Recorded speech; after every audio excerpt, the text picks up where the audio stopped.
شہریار ایک بہادر مگر گھبرایا ہوا اندھیرے جنگل کے کنارے کھڑا ہے۔ اس کے دوست اسے اندر جانے کی ہمت دلا رہے ہیں۔ شہریار ہمت کر کے جنگل میں قدم رکھتا ہے۔ ہوا میں سنسناہٹ، وہ ٹوٹے ہوئے پتوں کی آوازیں گونجتی ہیں۔ اس کی ٹارچ ٹمٹما کر بجھ جاتی ہے۔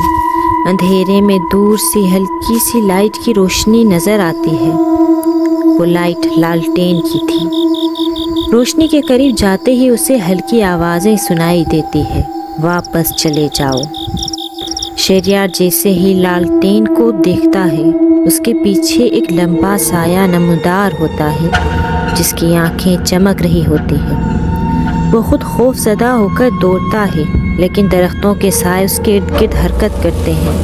وہ واپس جانے کی کوشش کرتا ہے، مگر راستہ بدل چکا تھا۔ درخت ٹیڑھے ہو کر اس کا راستہ روک لیتے تھے۔ لالٹین اچانک قریب آ جاتی ہے، جیسے کوئی اسے پکڑے ہوئے ہو، مگر وہاں کوئی نہیں تھا۔ لالٹین اچانک بہت زیادہ روشن ہو جاتی ہے۔ شہریار اس روشنی میں غائب ہو جاتا ہے۔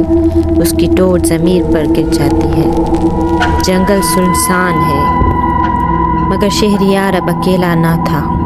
کچھ روحیں اس کے ساتھ آ گئی تھی۔